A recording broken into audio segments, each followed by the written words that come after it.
You guys, all right, what's up, you guys? How much is too much when it comes to running? Man, it's so individual, it's hard to say. It depends on so many different things. Experience, stress, nutrition, sleep, work. I mean, there are so many different things, so many different arms and legs to this thing that you can't really pinpoint one thing or another. How much is too much? I think one of the best and easiest things you can do, this doesn't only apply to running, it applies to everything, is listen to your body. Pay attention to the signs, the cues, and the different things that your body's trying to tell you, because your body is going to tell you everything you need to know. If you're overdoing it, your body will tell you in the form of aches and pains and, you know, just like relentless fatigue. That's just more than you're used to. So pay attention to what your body's telling you. First and foremost, pay attention to what your body's telling you. So again, your body will tell you. If you're overdoing it, your body will tell you. You know, now you can be a knucklehead and you can just keep pushing through that and just kind of put the blinders on and just shrug off the obvious things that your body's telling you, which a lot of us are guilty of that, myself included. I am by no means perfect. I'm so far from it, it's not even funny, you guys. You know, and I'd be the first one to tell you guys that if anything, I overdo it. You know, I think a lot of us fall short of reaching our full potential because we don't push hard enough. You know, a lot of us, we're too afraid to walk that fine line between success and disaster. And if you're not willing to walk that fine line, you'll never reach your full potential, because you'll never get there. And I've heard it said before, and I've kind of preached this too, that like if you're not on the verge of being injured, you're not pushing hard enough. This goes with any sport.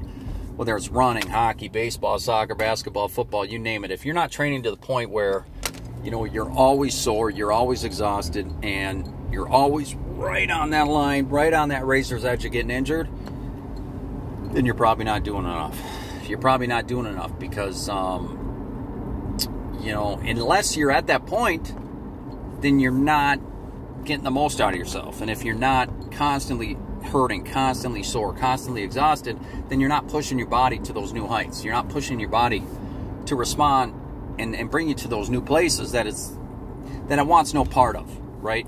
And it's called stress adaptation, right? You stress your body and you get stronger, you get better, because your body recovers from that, and it gets stronger, and it builds up that tolerance so that it can better handle it next time. So you kind of have to be in that place where you're comfortable with being exhausted, where you're comfortable with being sore and hurt.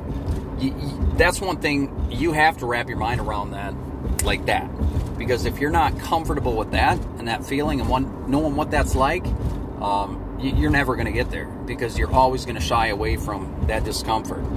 With that said, there's a big difference between, you know, knowing when to back off and, you know, knowing when you're still in that safe zone, but you're right on that edge. You know, there's a big difference, and you need to be wise enough to be able to differentiate between the two. Because, you know, I mean, personally, I know if I'm on the verge of getting injured, I know it. Like, I know when I need to back off. I know the difference between needing to back off and being in a place where I could back off, but I don't need to. And if you can't differentiate between those two things, it could spell disaster, you know. So, but that's one thing that kind of comes through a lifetime of being athletic, being in sports, being into fitness. I mean, you just get so used to that whole tear down, build back up process, right? It's because you're constantly, that's what you're doing. You're tearing your body apart and building it back up. You know, you're getting stronger, and your body's just, it's a constant cycle of tear down, build up, tear down, build up, tear down, build up. It's just constant, you know. And if through doing this stuff your whole life, you figure it out. You catch on early, and so you just know how to listen to your body a lot better than, say, somebody who isn't that familiar with looking for those different things. Like, if you're brand new to it, it's really easy to get injured, because you might not be able to differentiate between an ache and a pain versus a serious injury. You know, like I've had things in the past Even though I've been doing this stuff my whole life, I've had things in the past where I was convinced, I thought for damn sure, I had a broken foot. I was like, man, there's got to be a fracture in my foot. Turns out it wasn't a fracture. You know, I kept training through it, but I kept in the back of my mind that, okay, if this pain gets any worse, then I need to stop. Then I need to go see a doctor. Granted, I went and saw a doctor anyway, but they told me there's no fracture. So I knew I was in the clear. I knew I could keep pushing. But I also knew that the pain I was feeling was not normal. It was something that I wasn't familiar with. Turns out it was just more like a tendonitis issue, right? It was just more inflammation. But you'd be amazed at how much some of that stuff hurts. But once you're in the clear, once you know that your foot isn't fractured, you can push through it. You got that comfort. You have that peace of mind. And that's all I needed.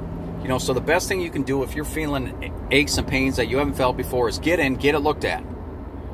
You know, keep doing what you're doing, but don't be retarded with it. You know what I mean? Don't go overboard and run yourself into the ground, but at the same time, don't completely stop unless you have a reason to. Like if you go into the doctor, they say, yeah, your foot's broken. Okay, obviously, man, make adjustments. Do what you need to do. Switch up your routine. Transition into biking from running. You know, something that you're going to be able to do. Something that's going to help you be able to maintain your fitness without causing more damage.